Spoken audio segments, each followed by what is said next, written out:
Assalamualaikum warahmatullahi wabarakatuh. Perkenalkan, nama saya Ipan Yuliansa dari kelas 11 IPA 3. Di sini saya akan mempresentasikan PowerPoint saya tentang seni tari.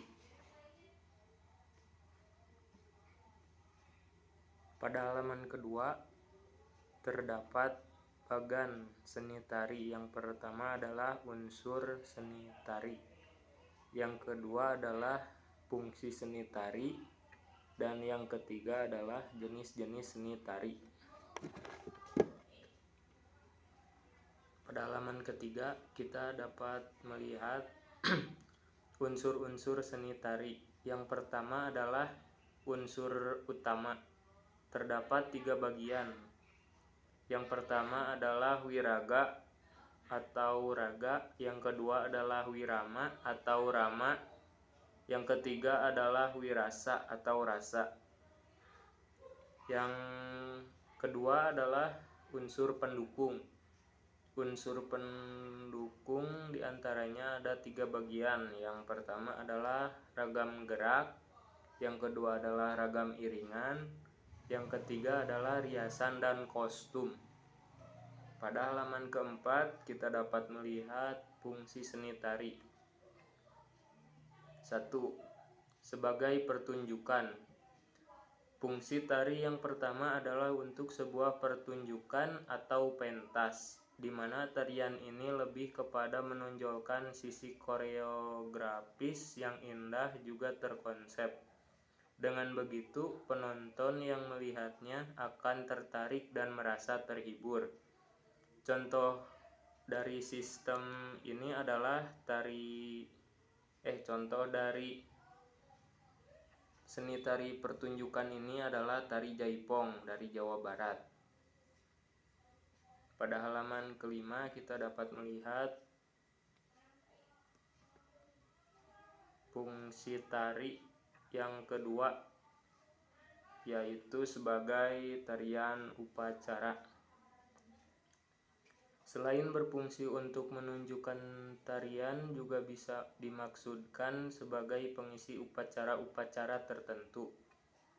Biasanya yang sering kali digunakan tarian pada upacara ini seperti upacara adat atau ritual keagamaan tertentu.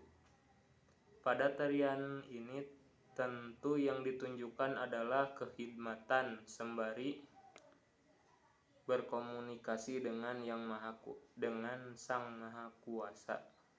Contoh dari tari ini adalah tari Andun yang berasal dari Bengkulu. Pada halaman ke-6 kita dapat melihat fungsi seni tari yang ketiga, yaitu sebagai hiburan.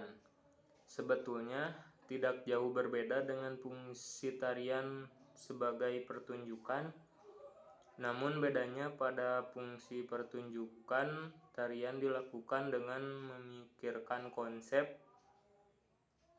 dan koreografis yang menarik. Sementara untuk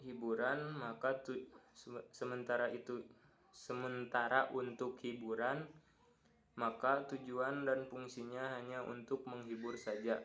Gerakan dan pola tariannya pun tentu lebih bebas. Contoh dari tarian tersebut adalah tari giring-giring yang berasal dari Kalimantan. Yang selanjutnya pada halaman ke-7 kita dapat melihat fungsi tari sebagai pergaulan dan kesenian. Fungsi yang lainnya adalah sebagai untuk pergaulan dan juga kesenian. Jika untuk pergaulan, maka tarian bisa dimainkan sebagai bentuk interaksi antara sesama dan lebih komunikatif. Sementara untuk kesenian, maka tarian difungsikan untuk melestarikan budaya tertentu. Misalnya pada tarian tradisional atau tarian-tarian adat yang khas dan berbeda di setiap sukunya. Contoh dari tarian tersebut adalah tari Tayub yang berasal dari Jawa Tengah. Pada slide selanjutnya adalah kita dapat melihat jenis-jenis seni tari. Jenis yang pertama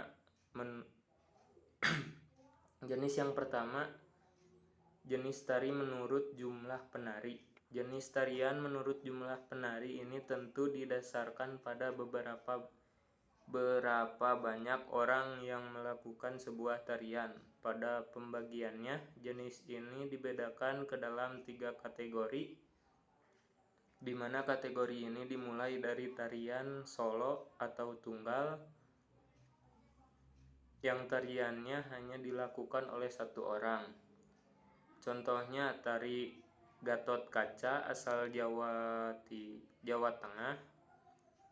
Selanjutnya ada juga tari berpasangan atau oleh 2 orang. Contohnya seperti tari topeng dari Jawa Barat. Dan yang terakhir adalah tari kelompok, yang mana dilakukan lebih dari 2 orang. Contohnya pun tentu sangat banyak seperti tari kecak dari Bali atau tari saman dari Aceh. Yang terakhir adalah jenis seni tari berdasarkan genre. Sedangkan jika berdasarkan genrenya, maka tarian ini bisa didasarkan pada 2 jenis utama, yang mana kedua tarian ini adalah tarian tradisional dan tarian modern. Untuk tarian tradisional pun beragam, dari mulai yang klasik atau kerakyatan,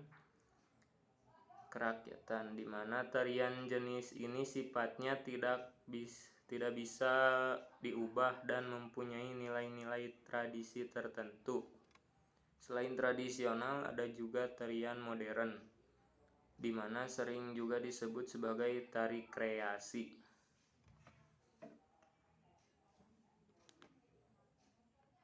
Tari kreasi baru yang gerakannya ditentukan atau diciptakan oleh seseorang dan waktu tertentu.